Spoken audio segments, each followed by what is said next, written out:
আল্লাহ পাক রব্বুল আলামিন কুরআনুল কারীমের মধ্যে ঘোষণা করেছেন قد جاءكم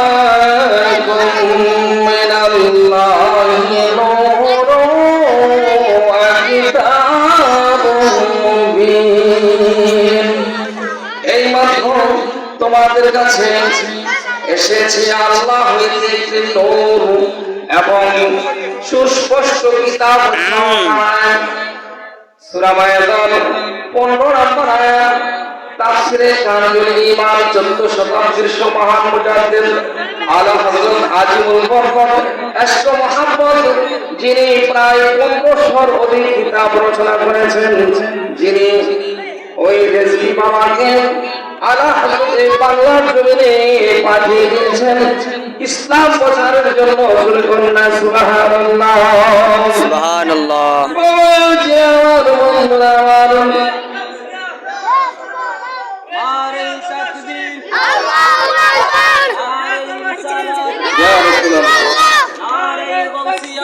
আল্লাহু আকবার।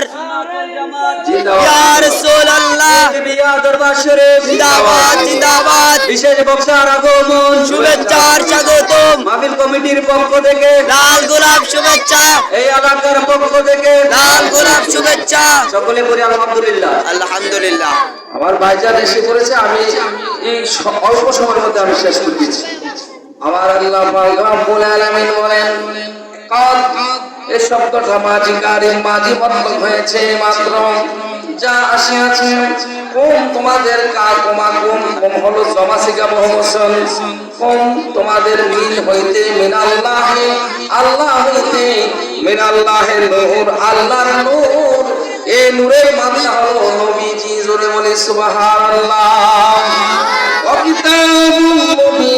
এবং সুস্পষ্ট কিতাব আল কোরআনকে বোঝানো হয়েছে। এই ওয়াজে এসেছে মিনাল্লাহি নূরের পরে ওয়াও এসেছে এবং কিতাব এসেছে নূরে মুহাম্মদি এবং কিতাবকে দুইটা শব্দ একত্র করতে গিয়ে মাঝে ওয়াও এসেছে। এজন্য নবীজি নূরে মুহাম্মদিকে ওই নূর দ্বারা মিনাল্লাহি নূর দ্বারা নবীজি নূর ও কিতাব দিয়াল কোরআন জুড়ে বলি সুবহানাল্লাহ। যদি এখানে মিনাল্লাহির নূর না হইয়া গাফফারুর রহমান নূর খালিক নূর হইতো, তাহলে সিফতি নূর হইতো। আল্লাহ পাক সিফতি নাম ব্যবহার করেন নাই, গুণগত নাম ব্যবহার করেন নাই। আল্লাহ যে ক্ষমা করে দয়া করে, এটা কি আল্লাহর গুণ। তো সিফতি নাম রহমান রহিম গফফার, কিন্তু আল্লাহ পাক গফফার নূর বলেন নাই। আল্লাহ পাক বলেন মিনাল্লাহি নূর, আল্লাহ নাম জাতি নাম, সেজন্য নবী হলেন জাতি নূর। সুবহানাল্লাহ আর জোরে সুবহানাল্লাহ।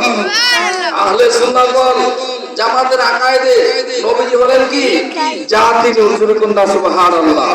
বাবাজিরা আমার, যারা নবীজি জাতি নূর মানবে না, আমার নবীজি বলেছেন আমার হোসেন তিনটা কারণে শহীদ হবে।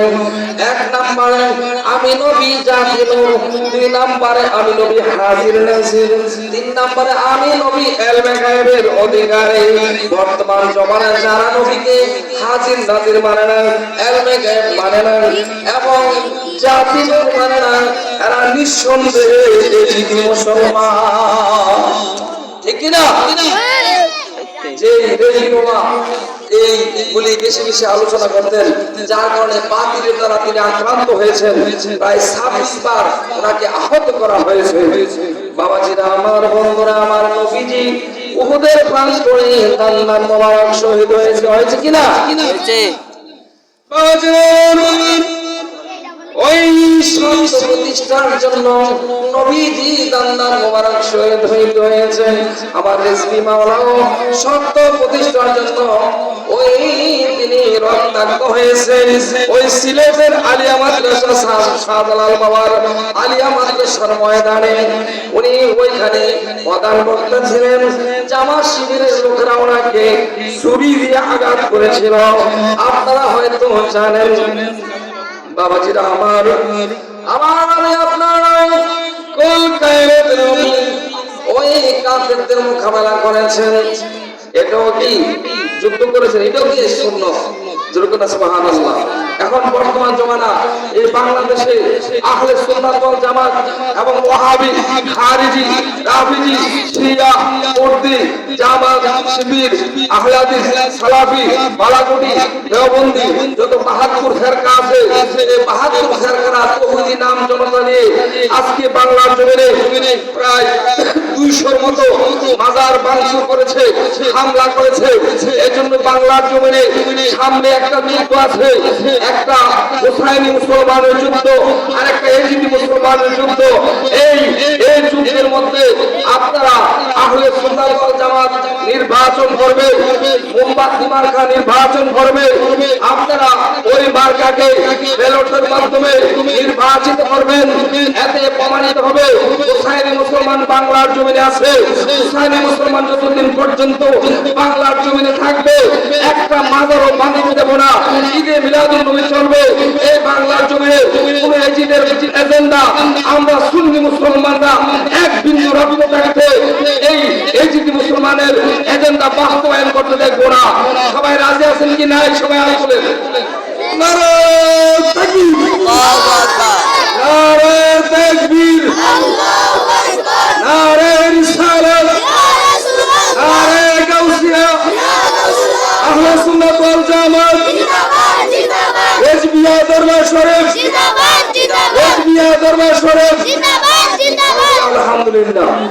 যাও আমার ভাইজান আইসা পড়ছে, তো আমি আলোচনা এখানে শেষ করছি। তবে আমরা হুসাইনি মুসলমান ও জন্য জীবন দেব, ঈমান দেব না। আমার রেজবি বাবা বলেছেন জান গেলে জান পাওয়া যায়, ঈমান গেলে ঈমান পাওয়া যাবে না। আমরা এখন এখানকার মধ্যে বসে থাকার সময় নয়। এখন আমরা রাজপথে ময়দানে নামবো এবং সুন্নি জামাত যদি নির্বাচনে যাচ্ছে আমরা সুন্নি জামাতের দিকে দাবিত হব, যাতে করে আমরা ভবিষ্যতে ঈদে মিলাদুন নবী পালন করতে পারি। যত সুন্নি আকীদার যা কিছু আছে সব কিছু আমরা পালন করতে পারি। আমরা যেন টাকার কাছে ভোট বিক্রি না করি, ঈমান বিক্রি না করি। এই বলে আমার আলোচনা এখানে শেষ করছি। আমার জন্য আপনারা সবাই দোয়া করবেন। আমি রেজভি দরবারের নবান্ন গোলাম মাওলানা ইয়াসিন হোসেনি রেজভি সুন্নি আল কাদের নামে পরিচিত, ব্রাহ্মণবাড়িয়া ডিস্ট্রিক্ট, নবীনগর থানা আমার বাড়ি। আমার জন্য সবাই দোয়া করবেন। আসসালামু আলাইকুম ওয়া রাহমাতুল্লাহি ওয়া বারাকাতুহু। মাশাআল্লাহ।